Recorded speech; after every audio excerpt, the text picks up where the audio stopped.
Hi, my name is Emily Horvath, and I did my final video on water usage and the environmental effects in the fashion industry. So in my paper, my main focus was on the retail industry and the fashion industry and how often they are overusing water. And many people don't realize this because when we get new clothes, no one really thinks to wonder how much water was produced in these clothes.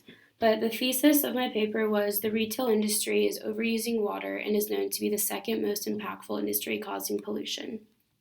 The problem is that water is one of our most valuable and sustainable resources, yet we lack doing our job as humans to conserve it. If we don't start to conserve it, we are slowly going to begin to face negative environmental effects due to pollution and climate change. Currently, not enough businesses and industries are educated enough about the ways to promote sustainability so that we can help solve this issue for our Earth. So, through my paper, the first thing I really talked about was the first step in order to solve this problem, and that would be educating to promote the change needed. It is really important that in order to help fix water sustainability, that we're really educating everyone and businesses on the ways we can do that. So currently, brand names such as Nike and H&M already have developed environmental sustainability programs to change their retail production patterns. Practicing sustainability in one's everyday life can have major influences on our environment and is one step closer towards fixing these problems. If we focus on educating people on how to fix this problem, more awareness is built throughout society, and then more change is able to happen. To further educate to promote change, here's an example of a sustainable supply chain.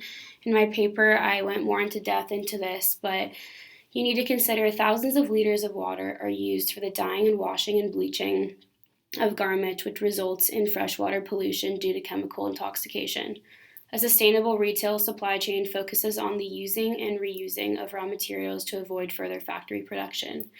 So here the main focus is in order to maintain and enforce a sustainable water supply chain in the retail industry, you have to do lots of reusing of products you've already made, so it creates less of a demand for more products to be made, which is ultimately going to be causing pollution and overusing our water systems. This is a small quote from my paper about this problem, and it is really important to take into consideration. Considering the production of a t-shirt and a pair of jeans can require more than 2,700 and 3,700 liters of water. So to consider that, I don't think really anyone would assume that this much water is really being taken when we are producing a single shirt or a pair of jeans. So the main problem here is that even though and although that our water systems are being overused, it is also becoming polluted, and this pollution goes not just in our water system but throughout our environment. Research finds components of the garment production process produces various synthetic dyes and chemicals. Dyes being disposed of in our freshwater systems is a primary contribution of what makes up the polluted waste-water ratios. So a solution to fix this are two processes called coagulation and fluctuation. Coagulation is the process of imposing chemicals of an opposite charge to neutralize the negative charges of any suspended solids found in wastewater.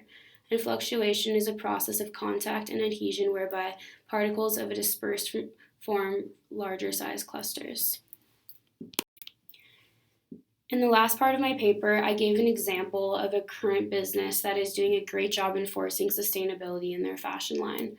Earth Positive is a 100% organic collection, and their mission is to only produce fashion that is going to be eco-friendly to our environment and is not overusing our water. And then right here are my references for the pictures I used throughout this video, and then my paper has all the references as well included. Thank you so much, and I hope you enjoyed my paper and my final project.